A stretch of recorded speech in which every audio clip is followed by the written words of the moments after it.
16번 부동산 이중매매 이중양도라고 되어 있습니다. 자, 1번 이중양도가 반사회적이 되려면 제2양수인 즉 제2매수인이 매도인의 배임행위에 적극 가담해야 된다 그랬죠. 2번 이미 타인에게 팔린 걸 증여받을 때도 당연히 이중양도가 적용되겠죠. 3번도 마찬가지죠. 이미 타인에게 팔린 부동산에 근저당권을 설정받는 경우, 그러니까 2번, 3번도 다 적극 가담해서 증여를 받거나 적극 가담해서 근저당권 설정 등기를 경조받았다면 다 반사회 질서로 무효가 되겠죠. 4번이 틀렸죠. 취득시효가 완성됐어요. 그래서 시완성자가 시완성 당시 소유자를 상대로 이전 등기 청구 소송도 제기했고 증명까지 맡은 상태에서 팔아버렸어요. 이때 산 사람이 당연히 적극 가담을 해야 반사회 질서로 무효가 됩니다. 근데 적극 가담 여부와 관계없이 무효라 그러니까 틀린 지문이 됩니다. 이렇게도 나오는 거예요. 5번 반사회적 행위의 무효인 이중매매 계약의 제2양수인과 거래한 제3자 선악불문하고 소유권을 취득할 수가 없다 그랬죠. 즉 이중매매가 유효다라고 주장할 수가 없습니다. 제2매매가 반사회 질서 행위로 무효일 때 제2매수인과 거래한 자는 선악불문하고 소유권을 취득하지 못한다. 꼭 기억을 해 두셔야 됩니다. 17번처럼 사례 형태로도 나오죠. 주로 사례 형태로 나오죠. 갑이 자신의 건물을 이렇게 매도하고 중도금을 지급받은 후라고 되어 있습니다. 만약에 여기서 계약금만 받은 후라고 나와 있으면 제2매매 계약은 적극 가담을 했든 안 했든 무효가 아니지요. 매도인이 계약금만 받은 상태에서는 얼마든지 배액을 상환하고 해지할 수 있기 때문에 그래서 보통 문제를 중도금을 받은 후 이런 식으로 출제를 합니다. 자, 을에게 소유권 이전 등기를 하기 전에 병에게 이중으로 매도하는 계약을 했고요. 자, 17번 문제는 병이 적극 가담했다라는 말은 없지요. 그래서 문제에서 이렇게 병이 적극 가담했다는 말이 없이 출제가 되는 경우가 있고요. 문제 자체사에 적극 가담했다라는 말이 나오는 경우가 있게 됩니다. 그 다음 페이지에 있는 것들이죠. 자, 그러면 17번 그런 말은 없어요. 동그라미 1번 병이 제1매매 사실을 알면서 매수하고 등기했어요. 단순히 아는 것만으로는 적극 가담이 아니니까 병이 소유권 취득하죠. 따라서 갑은 더 이상 을에게 등기를 넘겨줄 수가 없게 됐죠. 후발적 불능이죠. 근데 무효가 아니죠. 그러니까 1번 일단 틀렸죠. 후발적 불능이지만 무효는 아니죠. 2번 제2매수인이 알면서 등기를 했다. 이건 무효 아니라 그랬죠. 그러니까 제1매수인은 말소를 청구할 수가 없다라고 해야죠. 직접이든 대비든 말소를 청구를 못합니다. 병이 단순히 알면서 샀다는 것은 적극 가담이 아니니까 병은 소유권을 취득한단 말이죠. 3번도 마찬가지죠. 병이 알면서 샀다. 무효가 아니다. 1, 2, 3번 다 연결되는 거죠. 병이 소유권을 취득하기 때문에 무효가 아니게 됩니다. 자, 이때 4번 을은 갑병 매매 계약을 채권자 취소권 행사에서 취소할 수가 없지요.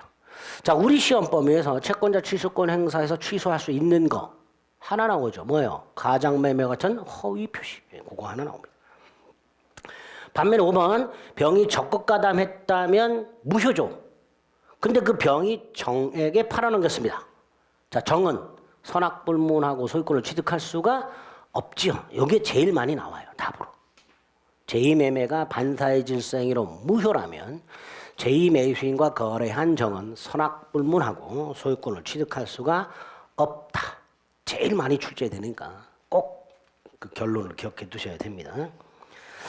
반면에 18번은 뭐라고 돼 있어요? 갑이 을에게 팔고 대금을 전부 수령했는데 그런 사실 아는 병이 적극적으로 라고 돼 있죠. 이게 적극 가담이죠. 그죠? 그러면 갑병 매매는 1번 반사적 행위죠.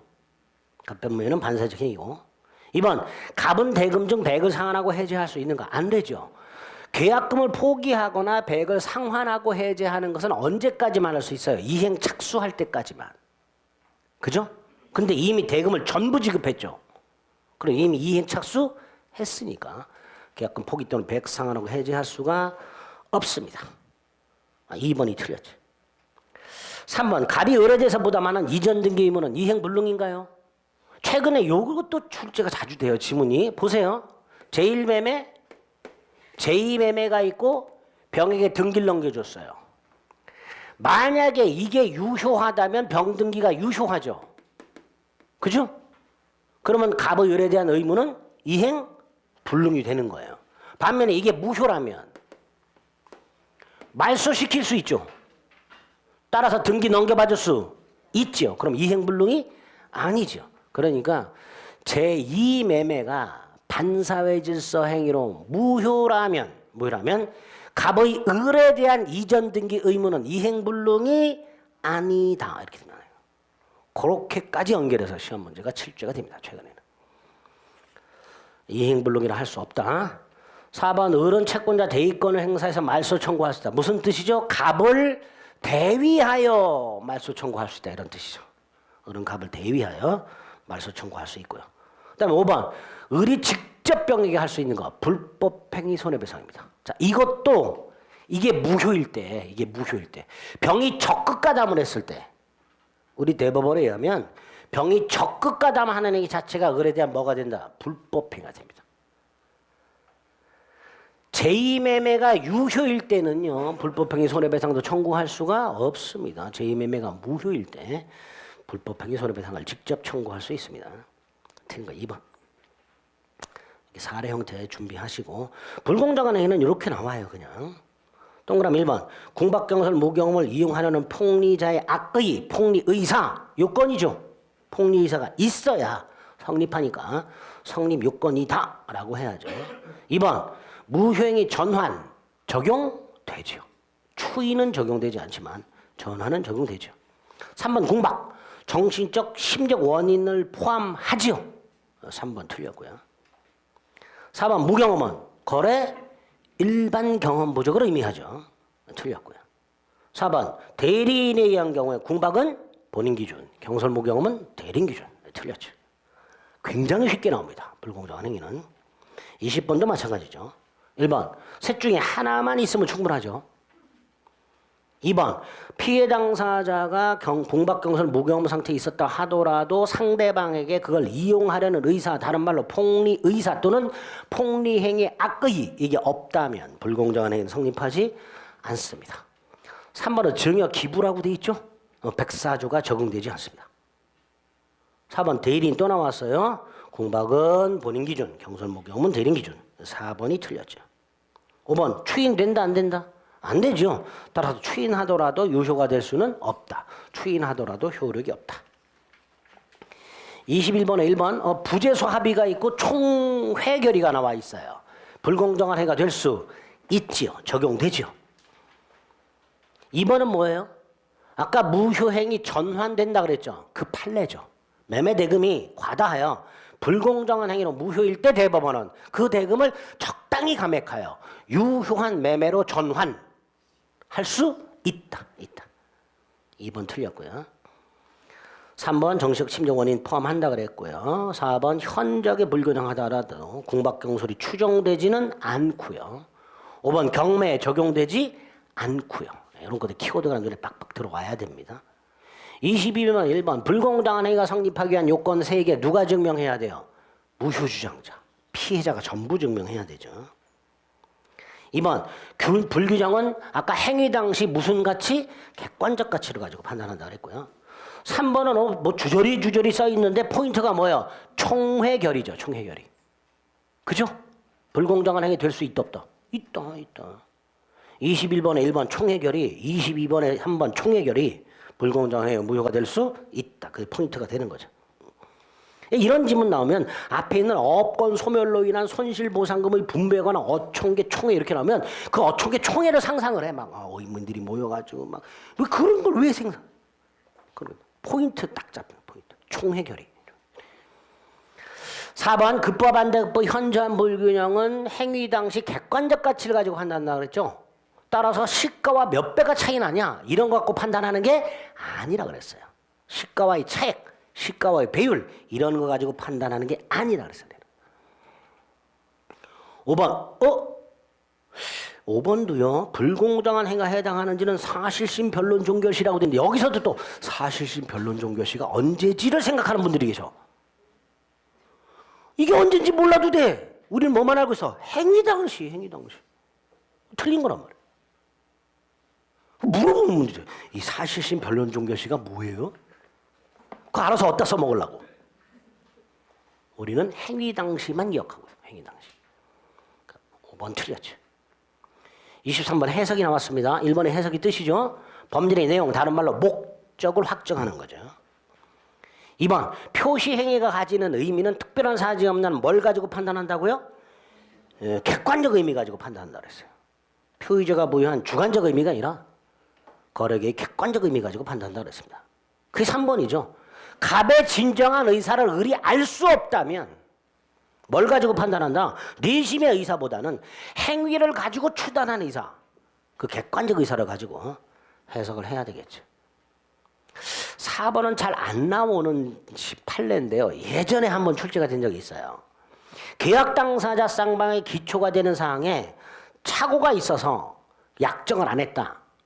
쉽게 말하면 갑과 을이 계약을 하면서 깜빡하고 뭘 빼먹었어요. 그럼 이거는 어떻게 보충을 해야 되는가? 어떻게 보충을 해야 될까요? 상상을 하면 되죠. 계약 당사자가 계약 당시에 이거를 깜빡하지 않았다면 뭐라고 계약을 했을까? 그렇게 해석하면 되죠. 그게 보충적 해석이에요.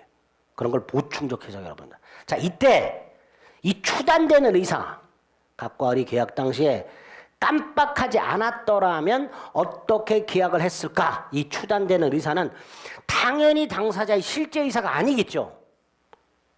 왜? 깜빡했으니까 실제 의사가 없어요. 또 주관적 의사가 아니어야 돼요. 제3자가 판단하는 객관적 의사가 되겠거든요. 당사자의 실제 의사 또는 주관적 의사가 아니라 객관적으로 추단되는 의사. 이걸 뭐라 그래요? 가상적 의사, 가정적 의사라고 부르죠. 그렇게 해석하는 걸 보충적 해석이라고 합니다. 자, 4번은 뭐라고 출제된 적이 있냐면 이때 세 번째 줄 이때 보충되는 당사자 의사는 당사자 실제 의사 또는 주관적 의사를 말한다라고 출제가 된 적이 있었어요. 우리 시험에서. 이거는 그냥 그대로 기억을 해도 돼요. 거기서 착오가 있어서 구체적 약정을 하지 않았다는 말은 깜빡하고 빼먹었다 이런 뜻이에요. 깜빡하고. 그걸 보충하자 말이죠. 뭘 가지고? 객관적으로 추단되는 의사. 즉 가상적 의사. 가상적 의사가 뭐예요? 깜빡하지 않았더라면 어떻게 했을까? 그거죠. 자, 5번 아까 봤죠? 임의 규정과 다른 사실인 관습 플러스 당사자 의사가 명확하지 않을 때 해석 기준이 될 수 있다 없다? 있다. 즉 범죄의 내용이 될 수 있다. 옳은 질문이 되겠죠. 2번이 될 겁니다. 자, 24번 범죄의 해석과 관련된 오표시 무회의 원칙과 관련된 사례 형태. 이렇게 수차례 출제가 됐죠. 갑이 자기 소유 X 토지에 대해서 을과 계약을 체결하였으나 즉 X 토지를 매매하기로 의사가 합치가 됐으나 지번을 착각하여 Y 토지에 관해서 표시하고 등기를 넘겨주었다. 자, 계약은 체결됐어요? 안 됐어요? 됐지요? 그러니까 기억 틀렸죠. 의사가 불합치해요? 합치해요? 합치하죠. X토지에 대한 의사가 합치했으므로 계약은 X토지에 관하여 성립하였다라고 해야죠. 그러니까 기억 틀렸고 니은 옳은 지문이죠. 디귿 틀렸죠? 따라서 리을 Y토지에 대한 등기는 무효죠. 그리고 자연적 해석은 착오 문제가 생기지 않으니 미음 취소할 수 없다가 될 것이고요. 취소할 수 없다. 그 다음 리얼 Y토지 등기가 무효라 그랬고요. 등기는 공신력이 인정 안 되니까 비읍 선의의 병이 을로부터 Y토지를 매수하고 설령 Y토지 소유권 이전 등기를 했다 하더라도 병은 Y토지 소유권을 취득할 수가 없다. 그럼 이 Y토지는 누구 소유예요? 여전히 갑 소유. 따라서 조금 더 연결하면 갑은 병을 상대로 말소 청구할 수 있죠. 또 하나 있죠. 이전 등기 청구할 수 있다. Y토지에 대한 이전 등기 청구할 수 있다. 뭐 진정 명의 회복을 위한 이전 등기 청구까지 지문이 나올 수 있습니다. 비읍은. 다시 한번요. 비읍은 병의 Y토지 등기는 유효 무효? 에? 무효 병은 소유권 취득하지 못한다니까. 무효. 누구 소유? 여전히 갑 소유. 이때 갑이 소유권 등기 명의로 회복하는 방법 2개. 을 병을 상대로 순차 말소 등기를 청구하거나 아니면 병을 상대로 뭘 청구하거나 진정 명의 회복을 위한 이전 등기를 청구하거나. 이것도 지문으로 나올 수 있어요. 이것도 비읍과 관련해서 마지막으로 이것도 지문으로 나올 수가 있습니다. 최근에 이렇게 한 번 더 깊이 들어가는 지문들이 왕왕 출제되는 경향이 있기 때문에 비읍과 관련해서 이것까지도 기억을 해두세요. 이 토지에 대한 병등기는 무효고 소유권은 여전히 갑이 있으므로 갑이 등기 명의를 회복하는 방법 2개. 을 병을 상대로 순차 말소 등기를 청구하거나 병을 상대로 진정 명의 회복을 위한 이전 등기를 청구하거나. 여기서 조금 더 나가면 뭐가 나와요?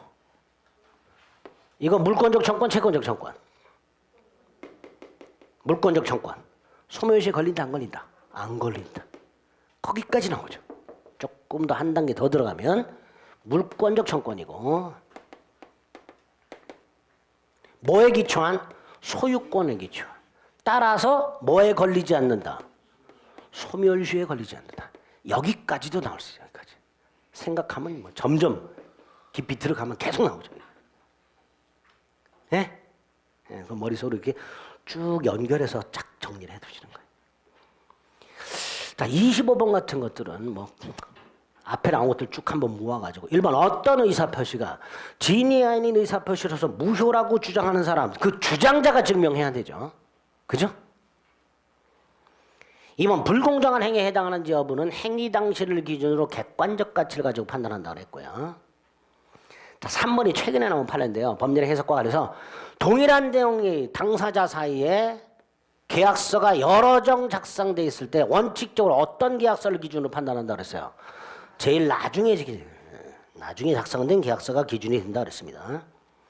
가장 먼저 작성된 계약서가 아니라 가장 나중에 작성된 계약서, 그거 따로 기억을 해두시면 되겠습니다. 4번은 해석의 마지막 매매계약서에 매도인 해석에 따른다는 특약조항이 있다 하더라도 이건 법원을 구속한다 안 한다? 구속하지 않는다. 법원의 법률행위 해석권을 구속하는 특약조항이라고 볼 수가 없고요. 그다음에 5번은요. 나중에 계약 당사자가 누구냐를 확정할 때 나오죠. 행위자가 다른 사람 이름으로 계약을 했다. 을이 병과 계약을 하는데 매매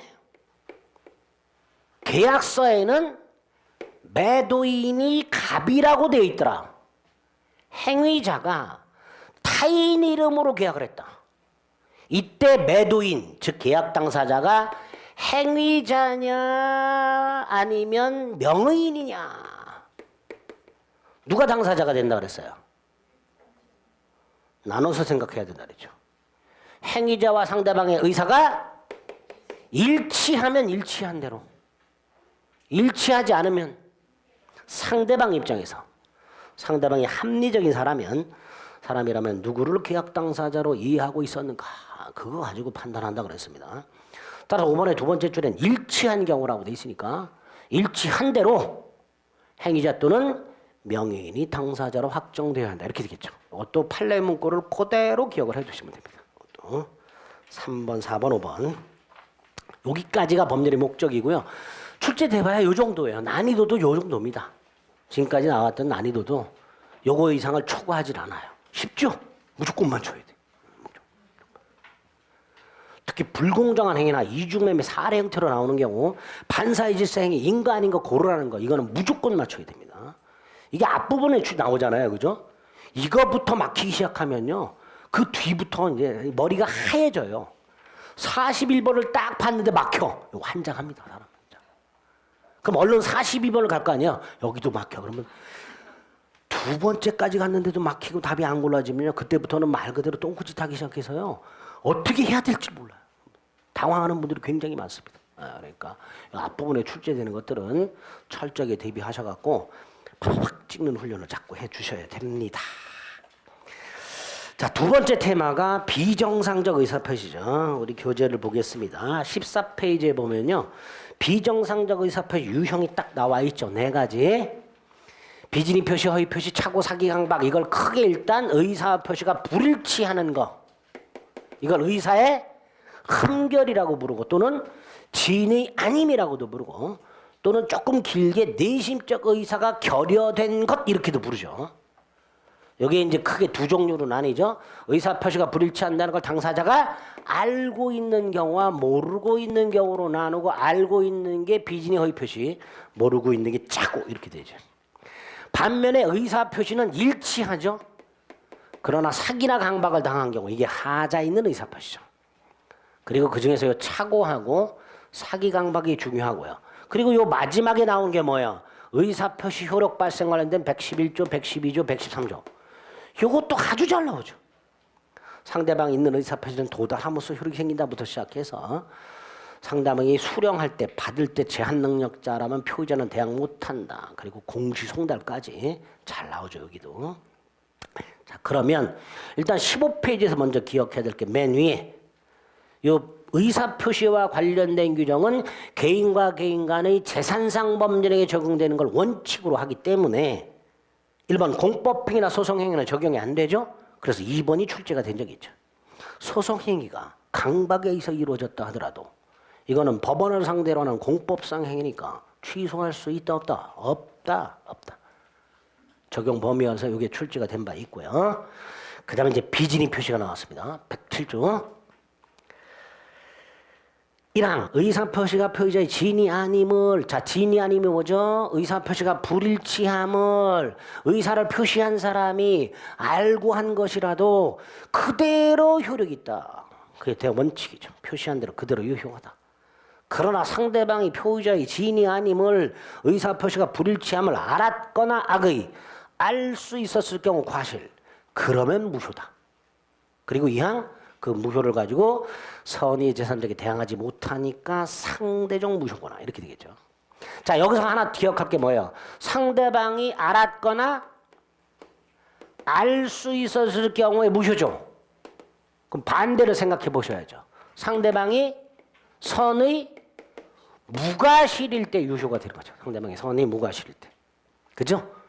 선의 이고 무과실일 때 무효가 될 겁니다. 그리고 나중에 입증 책임에서 한 번 더 나오죠. 상대방의 선의 무과실은 뭐가 된다? 추정된다.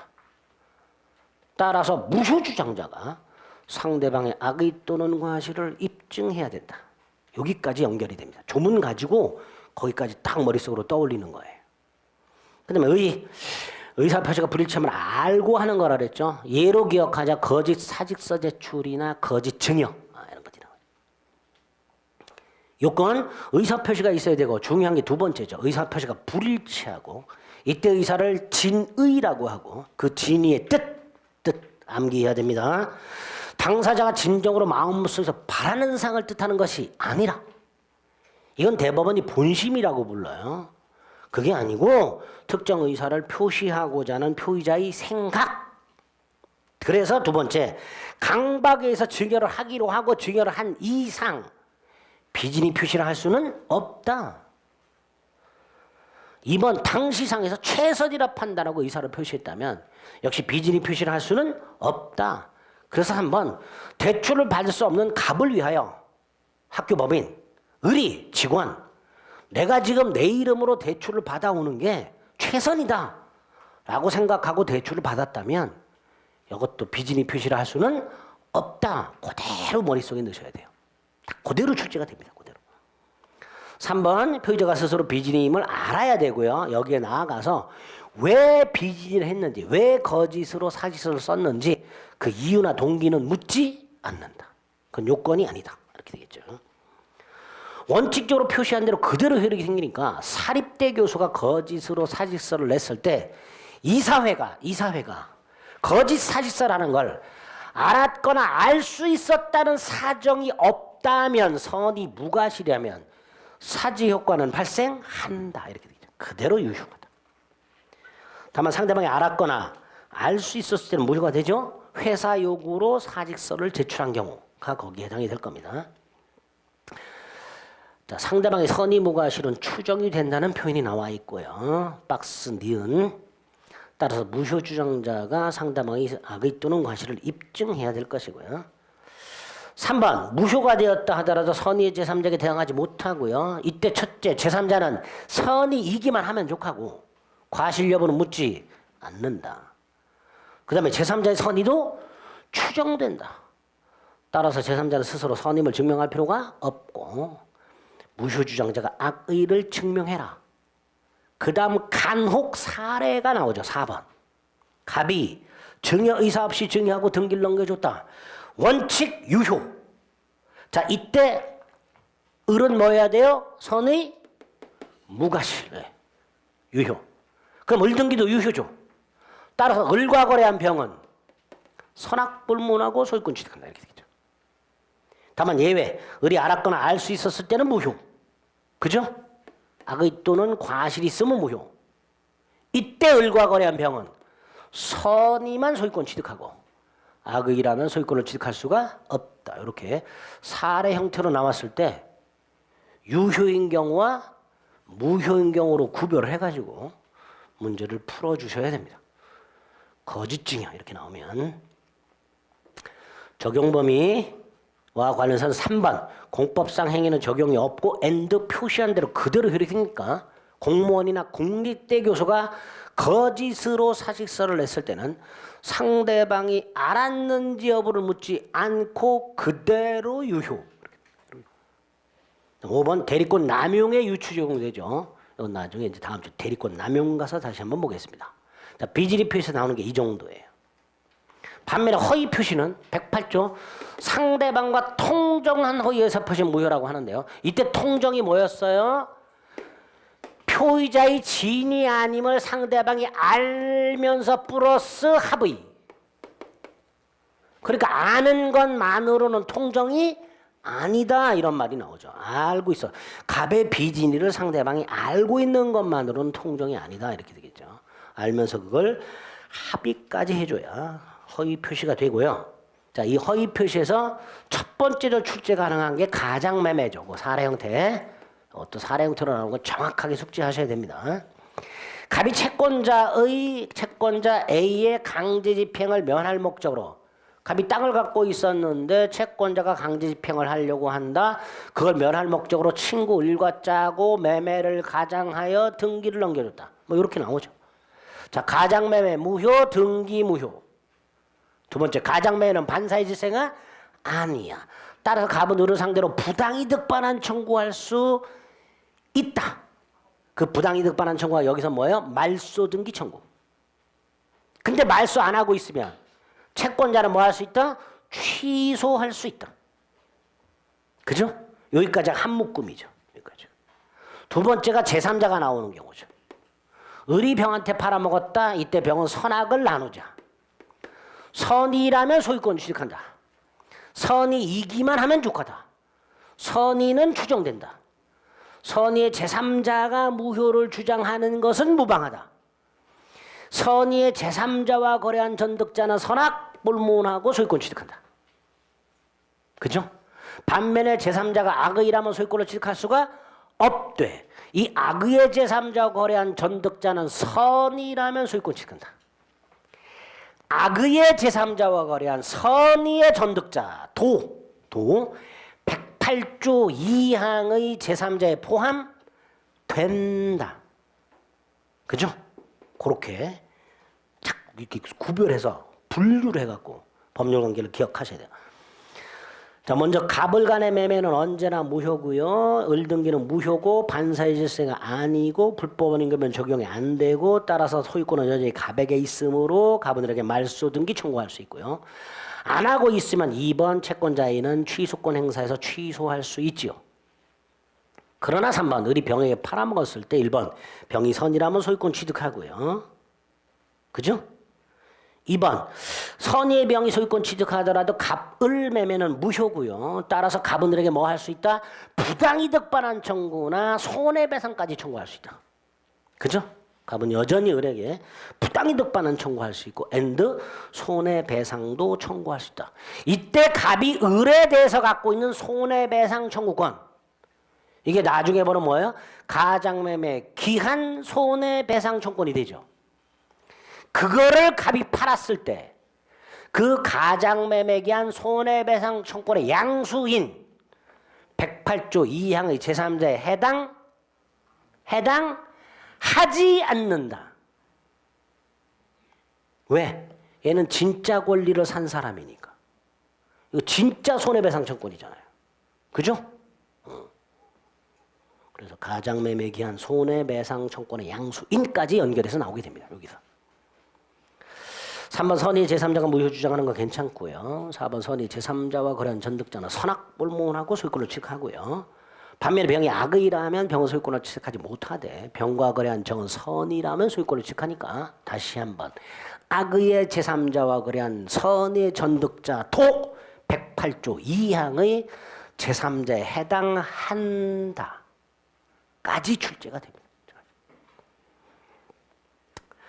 요건은 4번 통정이 있어야 된다는 거, 양해가 있어야 된다는 거. 그래서 아까 갑을 위해서 을이 자기 이름으로 대출 받는 거의 예외. 갑을 위하여 을이 대출을 받는 경우에 금융기관이 이러한 사정을 양해하였다면 이때는 이 대출 약정은 통정허위 표시로 무효. 양해라는 표현이 나오게 된다 그랬습니다. 판례가 하나 있고요. 효과는 언제나 무효라고 그랬고요. 가장매매하면서 다 말씀드린 겁니다. 그냥 나오기도 하죠. 동그라미 1번에 박스 니은 불법임금이 아니라는 거 출제가 되고요. 2번 선의의 제3자에게 대항하지 못하는데요. 이때 선의의 제3자에 해당하는 놈 중에 기억해야 될 놈이 하나 있죠. 파산관제인. 그죠? 다음 페이지 2번에 박스 기억 두 번째 줄 파산관제인. 갑이 을에게 가장 채권을 갖고 있을 때 가짜 채권. 가짜 채권자 뭐라 그래요? 가장대주.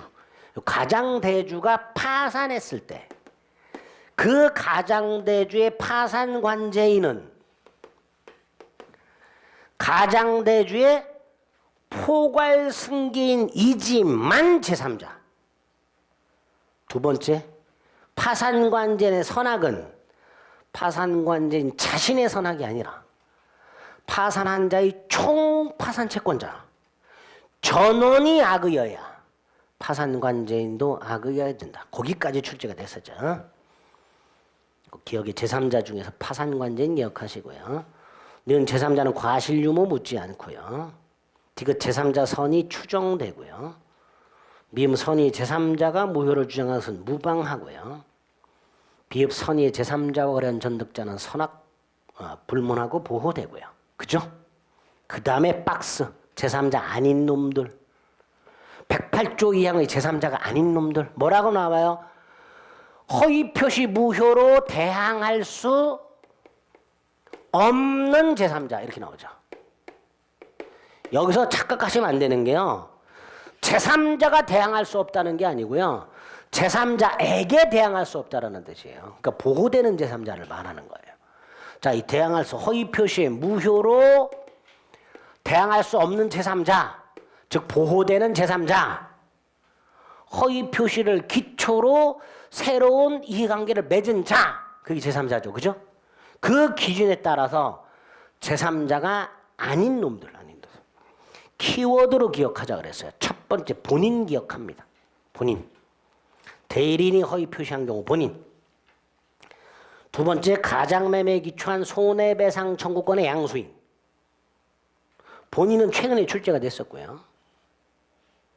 세 번째 채권 가장양도했을 때 기존 채무자.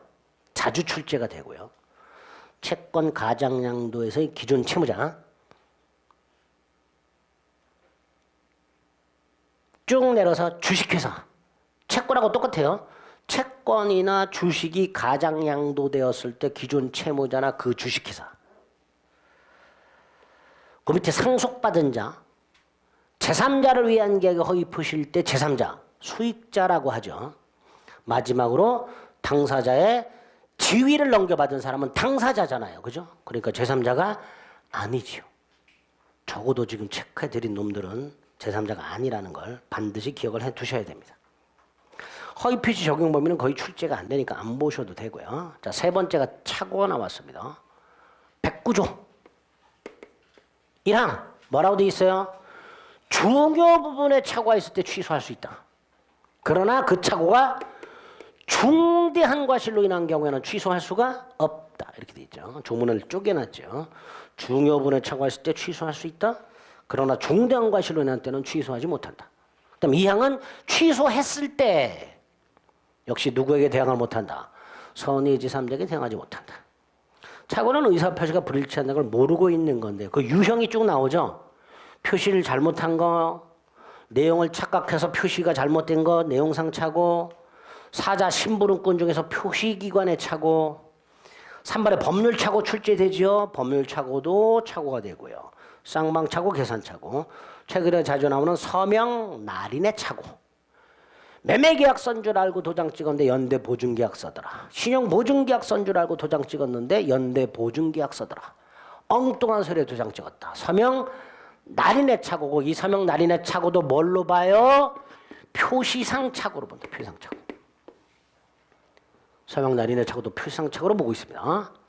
자, 중요한 게 동기의 착오고요. 동기의 착오는 원칙적으로 착오가 아니지요. 그런데 두 가지 경우에는 착오가 됩니다. 하나가 상대방에게 표시가 돼서 알려진 경우하고요. 두 번째가 표시되지 않았다 하더라도 그 착오가 상대방에서 유발되거나 제공된 경우. 이 두 가지 경우에는 착오가 될 수 있죠. 그죠? 그 다음에 그 원칙적으로 착오가 아니다와 가서 그 최근에 나온 판례가 있는데요. 그 밑줄 그어져 있는 것 중에서 하나, 둘, 셋, 넷, 다섯 번째 줄. 장래에 발생할 막연한 사정을 예측하고 기대하여 법률행위를 한 경우. 아, 여기에 지하철 입구가 들어설 거야. 그래서 그 입구가 들어설 거라고 생각하고 있는 곳에 땅을 샀어. 그때 입구가 저기 생겼어. 이런 게 뭐예요? 이게 다 동기의 착오가 되는 거예요. 그런 의미로 표현이 나올 수 있어요. 그러니까 장래에 발생할 사정을 예측하거나 기대하고 법률행위하였을 때 그 예측이나 기대와 다른 사정이 발생하였다면 착오를 이유로 취소할 수 있다. 틀린 지문이 되는 거예요. 그러니까 동기의 착오를 최근에 이런 식으로도 판결을 하고 있습니다. 그 문구를 잘 생각해 두세요. 막연한이란 말을 쏙 빼고 출제하는 거예요. 장래에 발생할 사정을 예측 기대하고 행위하였으나 그 예측 기대와는 다른 사정이 발생한 경우에는 착오를 이유로 취소할 수 있다. 이렇게 출제를 합니다. 그럼 틀린 지문이 되는 거예요. 이게 전형적인 동기의 착오입니다. 아시겠죠? 그거 확인하시고 또 하나가 다음 페이지에 보면 표시돼서 알려지기만 하면 충분하고요. 합의까지는 필요가 없다라는 거 전통적으로 아주 자주 출제가 됐었죠. 합의까지는 필요가 없다. 반가로 4번 착오 취소 요건 중에서 첫 번째가 중요 부분이죠. 그 중요 부분 판단 기준 중에서 기억할 것 경제적 불이익이죠. 착오로 인하여 경제적 불이익을 입은 것이 아니라면 중요 부분이 아니다 이렇게 되겠죠. 그 기준에 따라서 니은 중요 부분이 아닌 것들 암기하셔야 되죠. 적어도 4개는 기억하셔야 되죠. 시가착오, 면적착오, 지분 부족, 소유자 착오, 가압류 등기, 원인 무효. 어떤 상황인지 생각하지 마시고요. 키워드로 암기하셔야 됩니다. 시가, 면적, 지분, 소유자, 가압류 등기, 원인 무효 이렇게. 자꾸 중얼중얼하면요. 거기 눈에 빡빡 띕니다. 나중에 지문에서. 두 번째가 중대한 과실이 없어야 되죠. 그리고 이거 나눠야죠. 중대한 과실이 있다면 취소 못한다. 이때 중대한 과실이 있는 거 A. 공장을 신축하려는 자가 관할관청에 문의하지 않은 경우 C. 개인적으로 부동산을 거래하면서 임야도 등 공적 정보를 제대로 확인하지 않은 경우 둘 다 중대한 과실이 있다 취소할 수 없다 이렇게 되죠.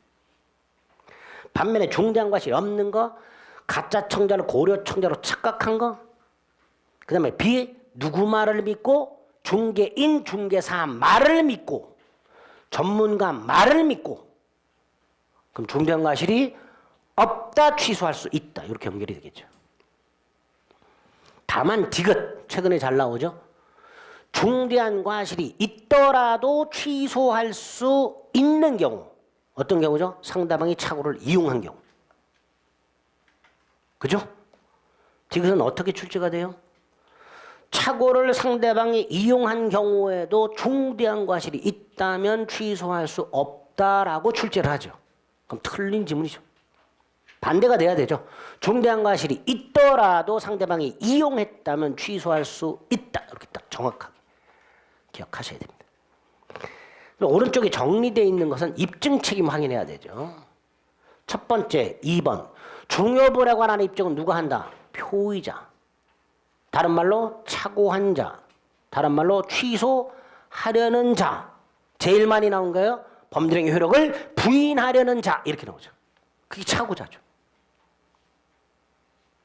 마지막 표현이 제일 많이 나오죠. 범죄의 효력을 부인하려는 자. 이렇게 나오죠. 반면에 취소할 수 없는 경우 중대한 과실이 있는 경우인데 2번. 그 중대한 과실은 누가 증명해요? 상대방. 취소를 저지하려는 자. 뭐라고 제일 많이 나와요? 범죄의 효력을 주장하는 자. 위에는 부인하는 자. 그죠? 구별 꼭 하셔야 되죠. 그래서 최근에도 그렇게 나왔죠. 중대한 과실에 대한 입증 책임은 범죄의 효력을 부인하는 자가 부담한다. 틀린 지문이죠. 범죄의 효력을 부인하는 자가 아니라 효력을 주장하는 자가 주장하는 자. 취소를 저지하려는 자가 입증해야 됩니다. 됐지요? 자, 밑으로 쭉 내려가. 반가로 5번. 착오를 이루 취소한 사람은 상대방에게 배상 책임이 없다라는 거 기억해야 되고요. 불법행위 손해배상이나 계약 체결상의 과실책임 따위는 지지 않는다. 배상 책임 없다. 7번에 동그라미 2번. 담보증이 성립하는 경우에도 착오 취소할 수 있으며 있다. 담보증이 성립하는 경우에도 착오 취소할 수 있으며 3번. 매도인에 의해서 계약이 적법하게 해제가 됐다 하더라도 여전히 뭐 할 수 있다. 착오 취소할 수 있다. 마지막 착오 취소권을 배제하는 특약은 유효하다. 그래서 뭐라고 나와요? 착오 취소권을 배제하는 특약을 한 경우에는 취소할 수 없다. 옳은 지문이죠. 그렇게 출제가 됩니다. 자, 마지막이 사기강박이죠. 자, 사기강박은 거기 나와 있는 조문, 특히 110조 2항 암기하셔야 된다 그랬어요. 그리고 110조 2항의 제3자와 110조 3항의 제3자를 구별할 수 있어야 된다 그랬습니다. 110조 2항의 제3자는 어떤 놈이에요? 사기치거나 협박하는 제3자죠. 3항은 보호되는 제3자입니다. 이게 어디로 연결해서 나와요? 제3자를 위한 계약의 제3자와 연결이 되죠.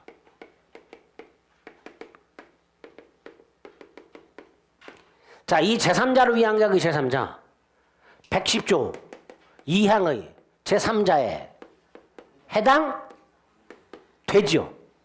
110조 2항의 제3자에 해당이 되죠. 그러나 110조 3항의 제3자에는 해당하지 않는다죠. 나중에 제3자를 위한 계약감은 나오는데 110조 2항의 제3자에는 해당이 되지만 110조 3항의 제3자에는 해당하지 않습니다. 기억해 두셔야 되죠. 149페이지에 있으니까요. 연결해서 같이 기억을 해두셔야 됩니다. 나중에 제3자를 위한 거 가서 다시 한번 보겠습니다. 자, 조문을 보면요. 1항은 사기강박에 의한 의사표시는 취소할 수 있는데 2항은 상대방이 있는 의사표시에서 상대방이 아닌 제3자가 사기라 강박을 했을 때는 상대방이 알았거나 알 수 있었을 경우에 한하여 취소할 수 있다. 그죠? 이걸 제3자를 위한 계약으로 넘어가요. 그러면 요약자가 소익자로부터 사기강박을 당했을 때 요약자는 그냥 취소를 못하고 낙약자가 알았거나 알 수 있었을 경우에 한하여 취소할 수 있다. 이렇게 연결이 되죠. 제3자를 위한 계약하고 연결이 될 때. 그죠? 아, 나는 이게 연결이 잘 안 되는데 집에 가서 조금 더 꼼꼼하게 한번 살펴보셔야 됩니다. 제3자를 위한 계약하고 연결해서 사망선의 제3자가 대항하지 못하고요. 자, 의. 꼭 기억해야 되죠. 의사표시에 불일치는 있을 수가 없기 때문에 관련 판례. 기망을 당하여 신원보증서류에 서명날인한다는 생각으로 연대보증서류에 서명날인했다. 의사는 신원보증, 표시는 연대보증. 불일치하니까 사기 취소는 적용될 여지가 없고 착오만 적용될 뿐이다. 이렇게 되겠죠. 그죠? 요건 2단의 고의가 필요하죠. 따라서 과실기망, 과실강박은 있을 수가 없고요. 그 다음에 그 기망이나 강박은 위법해야 되고요. 특히 기망의 위법성과 관련해서 박스 1번 단순 허위 과장 광고, 대표적으로 상가 분양 시 수익 보장 광고, 시가 속이는 거 이런 거 위법이 아니더라. 3번 백화점 변칙 세일 바코드 위변조 같은 것들이 위법이고요. 3번 침묵도 위법한 기망이 될 수 있죠. 공동묘지 조성 사실을 고지하지 않은 경우 이런 것들이 위법이 될 수 있습니다. 5번 매도인이 매매 목적 토지가 가까운 시일 내 주거지역이나 상업지역으로 그 다음 변경할 계획이 없는데 있다라고 표현했어. 이런 게 위법한 기망이 될 수 있다. 그죠?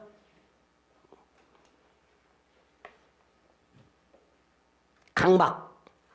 첫째, 3번 정당한 권리 행사를 고지한 건 위법이 아니지만 수단이 위법하거나 부정한 목적을 갖고 있거나 이때는 위법성이 인정된다. 4번 강박의 정도가 극심하면 이때는 취소가 아니라 뭐다? 무효다. 효과 중에서 반가로 2번 제3자 사기 강박, 박스 2번에 양가로 1번 이게 원칙이죠. 그죠? 그리고 2번 그 제3자에 해당되는 게 피용인이나 제3자를 위한 계약의 수익자가 되는 거예요. 이건 제3자가 되는 거예요. 110조 2항에. 반면에 양가로 3번 상대방의 대리인은 제3자가 아니지요. 왜? 상대방과 동일시할 수 있는 자예요. 을의 대리인은 제3자가 아니고 을과 동일시. 따라서 이 경우에는 상대방이 알았는지 여부를 묻지 않고 취소할 수 있다. 이렇게 되겠죠. 상대방이 알았는지 여부를 묻지 않고 취소할 수 있다. 3번 다시 한번 제3자를 위한 계약의 제3자는 110조 2항의 제3자에 해당하지만 110조 3항의 제3자는 해당하지 않습니다. 보호되는 제3자가 아니다. 그러면 나중에 제3자를 위한 계약에서 다시 한번 보겠지만 찬찬히 한번 생각해 보세요. 이게 제3자를 위한 계약이에요. 요약자가 낙약자의 사기 강박을 이유로 제3자를 위한 계약을 취소한 경우 선의의 수익자에게 대항할 수 있다 없다. 벌써 여기서 있다라는 말이 탁 튀어나오는 분도 있지만 있나? 이렇게 있지요. 보호되는 제3자가 아니니까 선의의 수익자에게 대항할 수 있다가 되는 거죠. 보호되는 제3자가 아니니까. 그죠? 110조 3항에서 선의의 제3자에게 대항하지 못한다라고 돼 있는데 수익자는 그 선의의 제3자에 해당하지 않으니까 수익자, 선의의 수익자에게 대항할 수 있다. 그죠? 그렇게 연결해. 제3자를 위한 계약 연결하게 되면 그렇게 나오게 됩니다. 자, 반가로 3번. 이 제3자 두 그룹으로 나누죠. 우리 대법원이. 취소 전 제3자와 취소 후 제3자. 이 제3자가 새로운 법률 관계를 맺은 것이 취소 전이냐 취소 이후이냐를 가릴 필요 없이 몰랐던 제3자. 취소 전 제3자이든 취소 후 제3자이든 가리지 않고 선이라면 보호된다. 그죠? 다음 빚 제3자 선의는 추정이 된다 그랬고요. 타 제도와의 경합 중에서 사기와 착오 이거 조심해야 된다 그랬어요. 거기 그냥 단순하게 나와 있지만 사기를 당하여 착오가 생기는 경우가 두 가지가 있다. 하나가 표시상 착오, 또 하나가 그냥 착오. 근데 그냥 착오라고 나오면요 앞에 생략이 돼 있어요. 뭐 동기의가 생략이 되는 거예요. 사기를 당해서 착오에 빠지게 될 때 그 착오가 두 가지가 있다. 표시상 착오하고 그냥 착오. 자, 이때 위에 거 이거 뭐죠? 이게 뭐예요? 예? 좀 전에 봤던 신원보증, 연대보증. 신혼보증, 연대보증. 그게 이거잖아요. 그러니까 이 경우에는 차고 취소만 가능하고 사기 취소할 수 없다가 되죠. 반면에 사기한 그냥 차고는 사기 취소도 할 수 있고 차고 취소도 할 수 있죠. 동기의 차고인데요. 사기당해서 상대방한테 유발된 동기의 차고잖아요.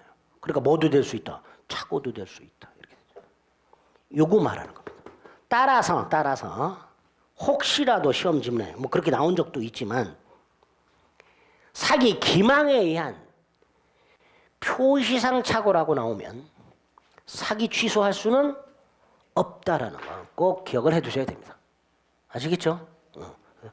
사기에 의한 표시상 착오라고 나오냐, 그냥 사기에 의한 그냥 착오라고 나오냐를 구별하시죠.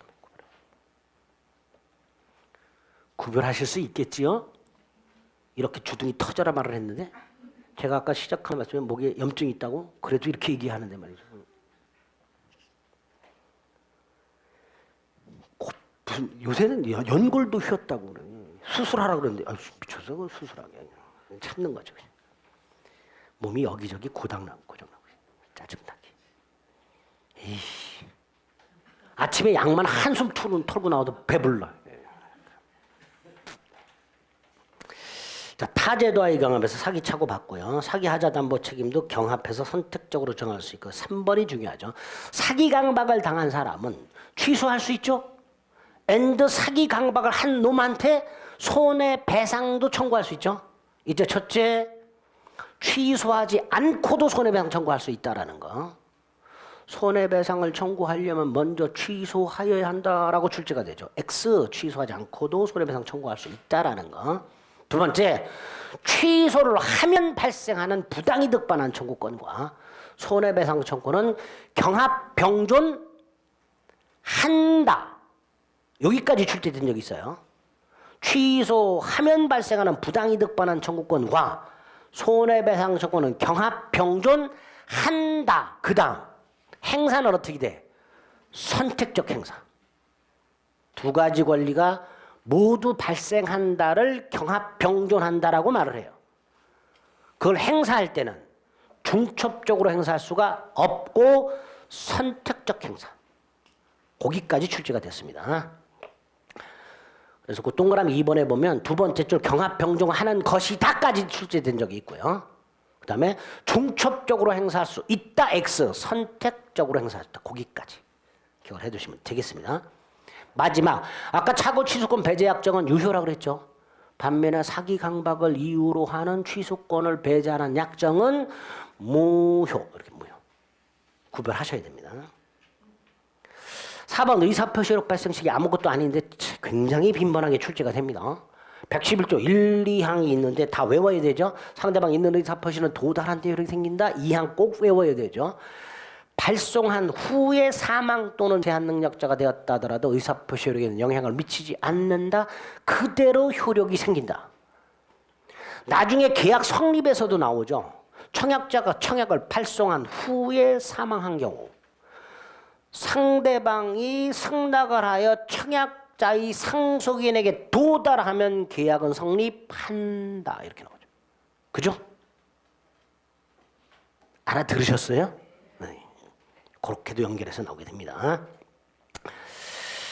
자, 오른쪽에 보면 도달의 의미가 뭐죠? 상대방이 알았어야 돼요? 아니죠. 알 수 있는 상태죠. 상대방이 알았다가 아니라 알 수 있는 상태. 따라서 2번에 1번 부재중 동거가족이 수령한 경우, 2번 수령거절에 정당한 이유가 없는 경우, 3번 내용증명이나 등기가 반송이 안 된 경우 다 도달이죠. 그러나 보통 우편물이 반송 안 된 건 도달이 아니다. 이렇게 되겠죠. 밑에 박스 밑에 도달 전 처리할 수 있고요. 니은 불착이나 연착은 다 표의자의 불이익이 되고요. 발신주의를 취하는 경우 나올 때마다 암기하셔야 되죠. 3개 눈도장 찍었다가 나올 때마다 다시 한번 확인해서 암기하셔야 됩니다. 그다음 공시송달 포인트가 뭐예요? 과실 없이 상대방 또는 상대방 소재를 알 수 없을 때 공시송달할 수 있다. 그 요건만 기억하시면 되고요. 마지막이 다음 페이지의 수령 능력이죠. 예, 반가로 3번에 보면 뭐라고 돼 있어요? 의사표시 상대방이 그 의사표시를 받은 후가 아니고 그 받은 때 뭐라면 제한 능력자라면 이 의사표시는 무효가 아니라 표의자는 대항하지 못한다. 즉 표의자는 도달을 주장할 수 없다. 그러나 상대방이 도달을 주장하는 것은 무방하다. 두 번째, 상대방의 법정 대리인이 도달을 안 후에는 표의자도 도달을 주장할 수 있다. 보통 두 가지 형태가 나옵니다. 하나는 상대방 을이 수령한 후 성년 후견이 계시. 이건 도달이죠, 그냥.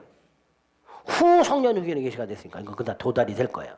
또 하나는 상대방의 법정 대리인이 도달을 알았거나 알 수 있었을 경우는 틀린 질문이죠. 알았거나 알 수 있을 경우 아니고 안 후에는요. 알 수 있었을 경우는 빠져 있습니다. 이런 거 조심하셔야 됩니다. 됐죠? 이 정도가 의사표시로 발생해서 나올 수 있는 것들입니다. 자, 그러면 문제 볼까요? 28페이지 출제 포인트 이런 것들은 공부하기 전에 한 번씩 눈으로 확인 꼭 하시는 거예요. 이런 거 잘 안 보시는 분들이 계시는데 이런 걸 봐야 전체적으로 이렇게 우리가 흔히 말하는 왁구가 딱 짜지죠. 아, 저 자식 왁구라는 표현을 쓰는 거 보니까 토착 외고 맞구나 이렇게. 틀이죠, 틀, 프레임. 1번 지인이 아닌 의사표시에 관한 설명으로 틀린 것은 동그라미 1번 사용자의 퇴직 권유에 의하여 사직서를 냈겠죠. 비진이죠. 근데 두 번째 줄에 뭐라고 돼 있어요? 최선이라고 판단 이 말 나오면 비진이 표시가 아니다 말이죠. 키워드가 되는 거예요. 그게. 최선이라고 판단하고 의사를 표시했다면 비진이 표시가 아니다. 1번 틀렸죠. 2번 상대방이 표의자의 지인이 아니면 알았거나 알 수 있었다면 무효. 그죠? 3번은 뭐와 관련된 거예요? 아까 비진이에서 상대방의 선의 무과실은 추정. 상대방이 스스로 자신이 선의 무과실을 증명할 필요가 없고 무효 주장자가 상대방의 악의 또는 과실을 입증해야 한다. 그 말이 나오게 됩니다. 그게 3번이죠. 4번 누구에게 대항 못해요? 선의 제3자에게 대항하지 못하죠. 5번 적용 범위죠. 가족법상 행위에 적용이 돼요? 안 돼요? 안 되죠. 가족법상 행위가 비진이라면 그냥 무효입니다. 결혼할 의사 없이 결혼하자. 무효. 지금 것은 몇 번이에요? 1번. 2번 동그라미 1번 대리인의 진위가 본인의 이익이나 의사에 반하여 자기 또는 제3자 이익을 위한 배임적인 것 대리권 남용. 거기까지를 자꾸 어떤 상황인지 생각하지 마시고 대리인이 자신이나 제3자 이익을 위한 대리행위 배임적 남용 그냥 대리권 남용. 두 번째 대리권 남용에 비진이 표시가 적용된다 안 된다? 된다. 따라서 상대방이 알았거나 알 수 있었다면 무효니까 본인은 책임지지 않는다. 이렇게 연결이 되는 거죠. 대리권 남용에 비진이 표시 규정이 적용된다라는 걸 이렇게 표현합니다. 판례가. 자, 2번은 키워드가 뭐예요? 자유로운 의사 선택이라고 돼 있어요. 그죠? 스스로 사직서를 제출, 퇴직금을 중간 정산받기 위해서 스스로 자의로 사직서 제출, 비진이 표시 아니다 말이죠. 3번 진정으로 마음속에 바라지는 않았지만 당시상에서 나왔어요. 최선이라고 판단, 비진이 표시를 할 수 없다. 4번 두 번째 절 강박에 의한 증여, 역시 강박을 이유로 취소할 수 있을지언정 비진이 표시는 아니다. 비진이 표시는 아니다. 그런 것들이 키워드가 되는 거죠. 5번 진이 아닌 이세표에서 진이는 뭐라 그랬어요? 진정으로 마음속에서 바라는 상을 뜻하는 것이 아니라 특정 의사를 표시하고자 하는 표의자의 생각. 이 시점이 돼서 진정으로 마음속에 바라는 상이 뭔지 특정 의사를 표시하고자 하는 표의자의 생각이 뭔지를 이해하려고 해봐야 의미 없어요. 그죠? 8달, 10달을 이해하려고 했지만 더 이상 이해가 안 되면 앞으로도 이해가 안 된다 그랬어요. 암기하는 거예요. 그냥 외워. 근데 이제 암기력이 많이 떨어지죠, 그죠? 저도 요새 암기력이 떨어져가지고 지난번에도 한번 말씀드린 요새 더 심해졌어요. 기억이 안 나. 큰일 나. 헛소리도 삑삑하고요. 다른 데서 문제풀이 강의하다가 5번을 풀고 있으면서 6번이라고 계속 이야기하고 있고요. 지문이 1번부터 5번까지밖에 없잖아요. 근데 7번 지문이라고 앉아있어. 그냥. 멍청해졌어요, 약간 사람이. 저 자식을 믿고 내가 10월달까지 가야 되나? 저렇게 멍청해진 놈을 믿고? 믿으세요? 네. 3번, 1번. 공무원이라고 돼 있죠. 공무원이 사직서 내는 건 공법행위잖아요. 비준이 표시 적용 안 되죠. and 표시한 대로 그대로 효력행위다 그랬죠. 그러니까 사직서 제출은 유효 그래야죠. 그죠? 뭐 읽고 자시고 할 게 없어요. 그냥 첫 번째 주로 공무원 눈에 빡 띄었어. 그러면 사직서 제출은 유효 이렇게 되는 거예요. 상대방이 알았는지 여부를 묻지 않고. 자, 2번은 증여 의사 없이 금반지를 줬다 비진이. 두 번째 줄 의리선이 무과실이다 유효. 따라서 그런 반지 소유권을 취득했고요. 병한테 팔았어요. 병은 선악불문하고 소유권을 취득하지. 3번 회사 방침에 따라 사직서를 냈어요. 휴직하려고 했는데. 근데 회사 방침에 따라 사직서를 냈어요. 허위 표시죠. 비진이죠. 회사가 알았다 몰랐다. 알았다. 그러니까 사직서 제출은 무효. 퇴직 및 재입사는 무효. 즉 얘는 휴직 상태였던 거죠. 4번 대출 받을 수 없는 을을 위하여 갑이 이름을 빌려줬다. 갑의 이사는 비진이가 아니다. 갑이 주채무자 이렇게 되죠. 갑이 주채무자.